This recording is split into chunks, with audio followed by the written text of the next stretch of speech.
If you look at a building, it's half destroyed, almost to rubble. And I tell a construction crew, I said, so if you're building a building over there, what are you going to be doing to it? Option one, are you going to clean the slate and build a new building there? Or are you going to take the rubble that's already there and make a building out of it? They'd look at me like a complete retard if I said or suggested the second one, because I'll tell you why. Weak foundation will never build great success.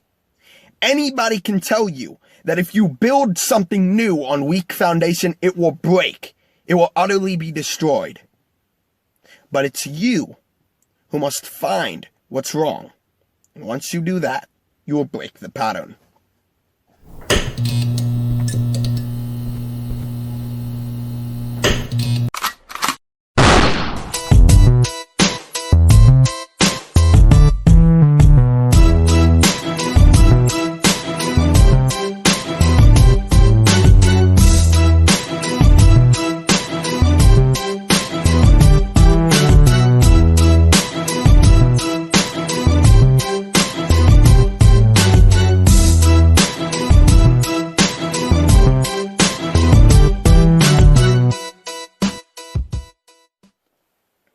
Hi, I'm Walker.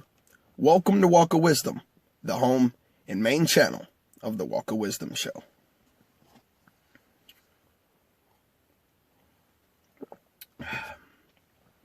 How to Conquer Mental Health.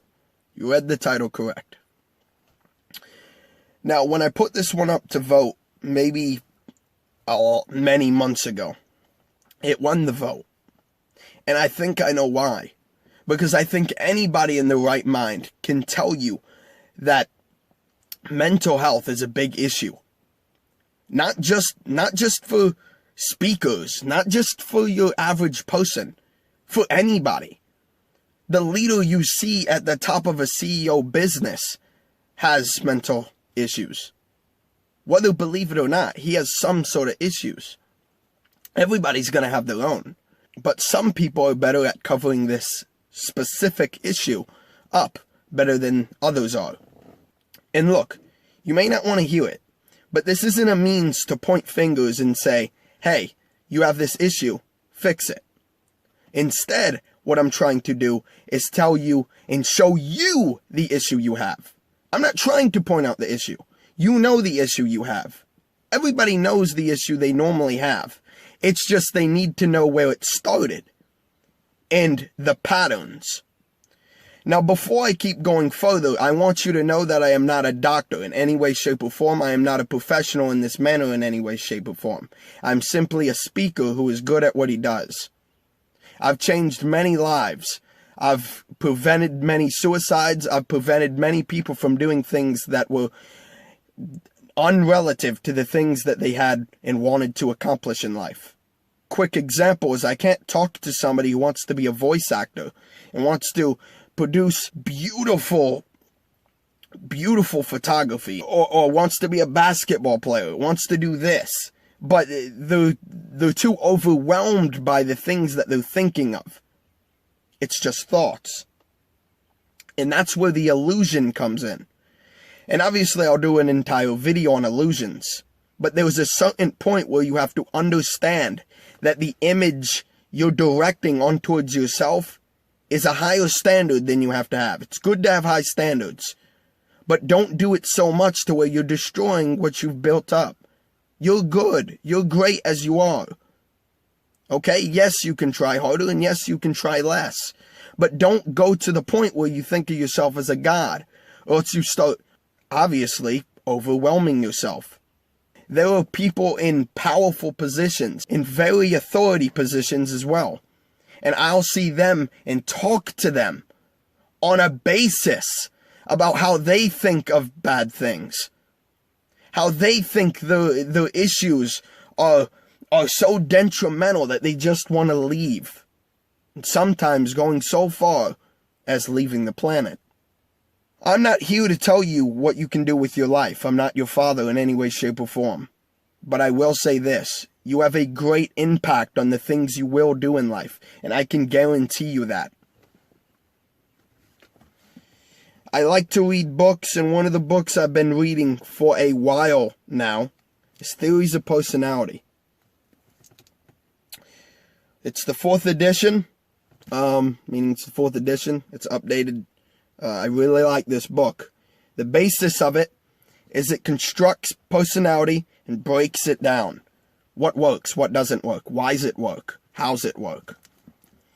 It's basically a book studying the philosophy of psychology, specifically on personality and the relationships you have between the things you do. Why am I bringing up this book, you may ask? Well, I'll tell you why. Anxiety. One of the biggest leading causes of depression or mental health is anxiety. I know we love making it a big joke now to be or have anxiety, but I'm telling you right now, it's a big issue. I myself have dealt with it, believe it or not. When I was a little kid before I joined the debate team, which by the way was one of the best decisions I made, I was a shy kid. I couldn't speak in front of a crowd ever. I simply wanted to be the class clown. I wanted to tell a joke. I wanted to make everybody else happy. And by the way, I'm still doing that. But I am no longer the butt end of the joke. Anxiety had me like that. It didn't have me pursuing what I wanted to pursue. It had me pursuing what others wanted me to pursue because I was afraid if I took the action to do the things that I wanted to do, I might be hurt. Anxiety. As I stated, it's one of the leading causes of all this stuff. The leading cause of all this nonsensical depression that people put themselves in and categorize. And keep in mind, there are certain individuals who just can't help it.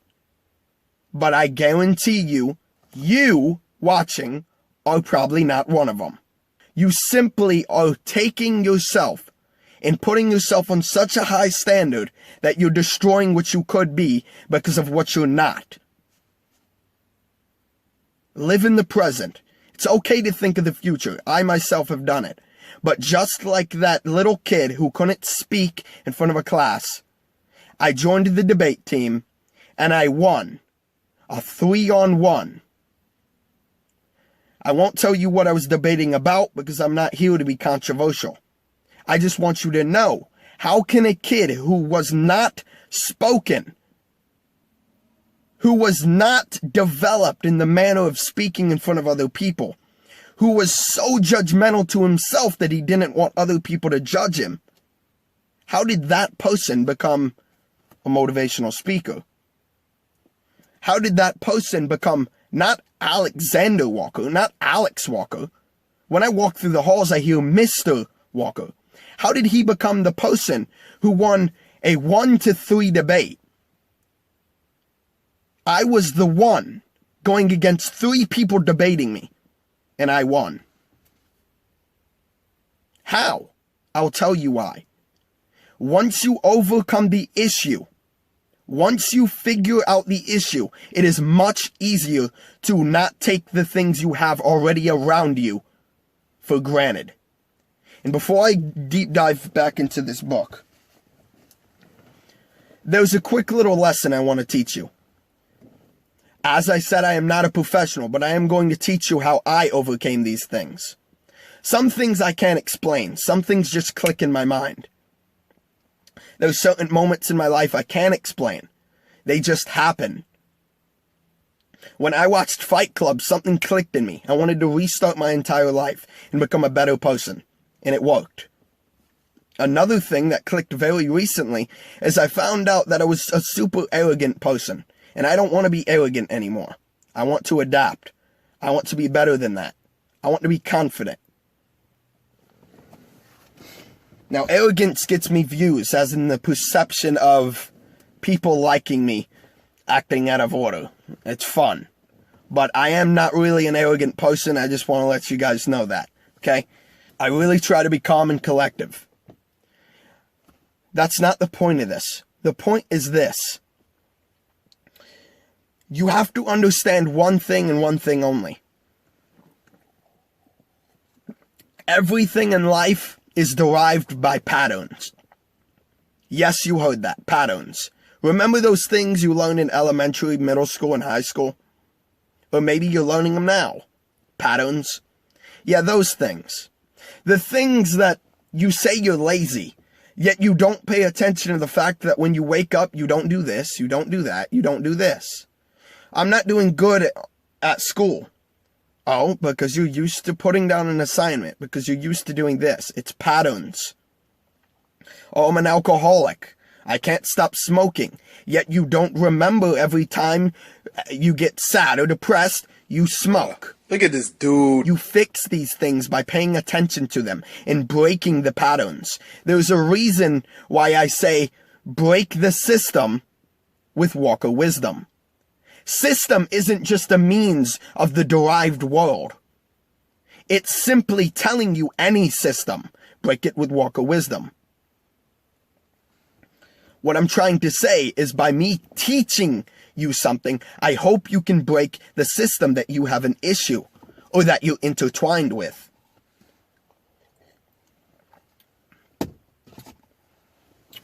Patterns. Find the issue. Genuinely, you can do it right now. I'll do a test with you. I'll take off my glasses so you can see that I'm doing it with you. Think of an issue you genuinely have, okay? Think of an issue you genuinely have. What's an issue that you have? What's something that you do many times that you wish you didn't do? Maybe you overtalk people. Maybe you interrupt. Maybe you overtalk. Maybe you undertalk. Whatever it is. Maybe you overthink. Maybe you underthink. Whatever it is. Maybe you put yourself on a high standard. So you start destroying yourself because of this high standard. Whatever it is, close your eyes for a second, and I want you to do this. Think of the last time you did that, and the things that led up to it. So let's think overthinking. Why'd you overthink? Because you allowed it to happen. You simply took a subject, such as someone maybe talking behind your back, and you derived it in your mind to matter so much that now it's the only thing you're thinking about. Maybe you're lazy. So you have to think back to when you were lazy. I didn't want to get off that couch that one time. Because now you're making it a pattern. Okay? You did that with me. I hope so. It's a pattern. You understand these patterns and they will all break. They will all be fixed. That is one way to fix your mental health. Please break these patterns. These patterns are destructive to yourself. And that's where we lead to the second one. The one that worked for me. Now, I used the first one to find out the second one. The second one is this. I had a whole video on it, but self-destruction. In order for me to build myself up to the person I had to be, I had to absolutely destroy myself. So I took everything away from myself. I shaved my hair. I dressed like a bum. I wanted everything that was once my image to take away from me. And now I'm finally back where I was. And I'm much happier than I was originally. Anybody can tell you this. If you look at a building, it's half destroyed, almost to rubble. And I tell a construction crew, I said, so if you're building a building over there, what are you going to be doing to it? Option one, are you going to clean the slate and build a new building there? Or are you going to take the rubble that's already there and make a building out of it? They'd look at me like a complete retard if I said or suggested the second one. Because I'll tell you why. Weak foundation will never build great success. Great success! Maybe poor foundation. Maybe. In the sense that you're able to look back on it and construct a better foundation from it. Okay, you had a bad past. Okay, thank you. Understand that. Learn a lesson from it. Learn a lesson from the things and the mistakes you made. That's how you destroy these patterns. But as I was saying, back to this building, anybody can tell you that if you build something new on weak foundation, it will break. It will utterly be destroyed. But it's you who must find what's wrong. And once you do that, you will break the pattern. back to this book. Now we finally got to the book. Anxiety that cannot be dealt with by effective measures is said to be traumatic. It reduces the person to a state of infantile helplessness, almost as a child. In fact, the prototype of later anxiety is a birth trauma. The function of anxiety is to warn the person of impending danger.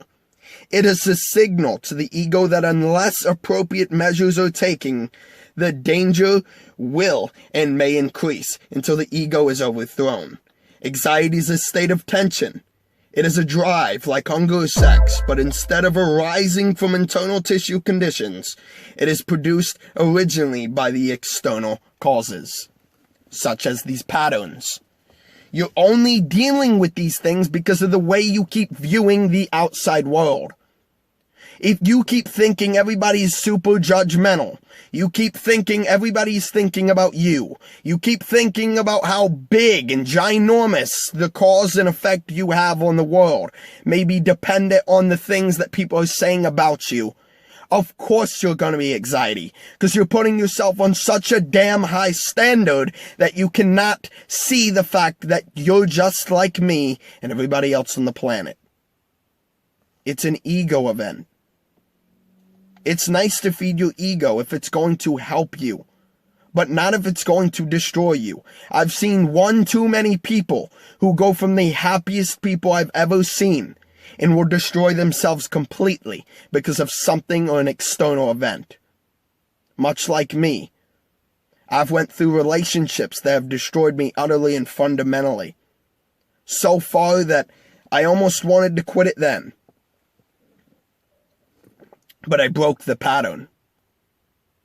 I found out that maybe there's more to the world than just that relationship. Maybe there's more to this world than just what I think about a relationship or what in the relationship that person thinks about me. It's a bigger picture, and you're simply standing on the tiniest increment of measurement ever. And that's what you're judging yourself off of. How I judge myself is by the future. I'm okay with being overwhelmed because I do good when I'm overwhelmed, because it makes me work more efficiently. For you, that may not be the point. Do not take what I'm doing. You're not me. You're not Alexander J. Walker, the one and only. And as I said, keep in mind, I'm no longer being arrogant.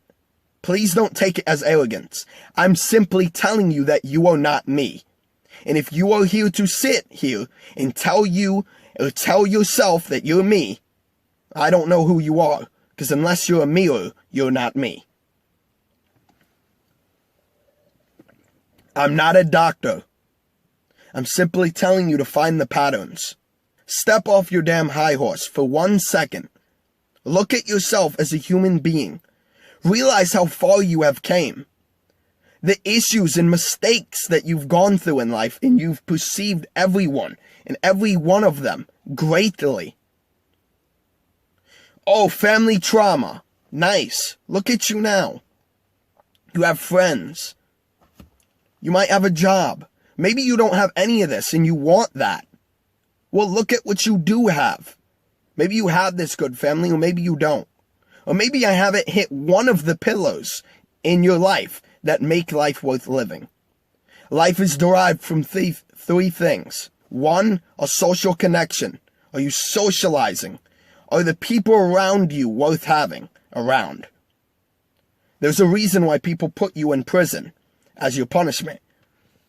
Because they realize you need that social connection. Whether you're an introvert or extrovert, you know you need that social connection. Second one is feeling loved. Okay, everybody wants to feel loved. Nobody wants to die lonely. And if they do, that's a sad life. And the third one is being approved for your own love. Is the love that you're putting off worth being it? Because if you're told, oh, okay, if you're made to feel like you don't love nobody, you'll feel like you're not loved. Because now the only love that you know, your own, isn't working. If you don't have 3 of those things, you're in a disaster of a situation. I just want to let you know, once again, I point out these 3 things because it is a pattern. I hope for you. I pray for you that you will do better. That somebody will reach out to you and tell you that you can do better. Oh, that just happened. Me. You can do much better. The situation you are in right now is better than the handicapped person who has cancer. The situation you're in right now is better than the person who was adopted by a family who doesn't care for them. Someone who was thrown out of their family, shamed for the things that they did through life. Don't put yourself in that category. Because you're not. You're doing better than all those people. And to even those people, you can find humility in all of it. Don't take for granted what you got. Because the day that it's gone, you will sit there and say, I had that once. And I guarantee you won't appreciate it as much as you did when you had it. It's human nature. You appreciate things as they're gone. But I don't want you to learn that late. Look at yourself. You're a beautiful individual. Great. Powerful. Strong. I know I call myself a motivational speaker and that's what I'm labeled as. But to me, I'm a self-discipline speaker. I'm here to show you that you need to discipline yourself. If you're 18 or 8, I don't care the age, you can always find a way to discipline yourself. You don't always need someone over you telling you that you have to do this or this or this. It's okay to be micromanaged here and there. But when it comes to discipline, sometimes it's great to learn those things by yourself. So please, discipline yourself on this. Your mental health is very, very important.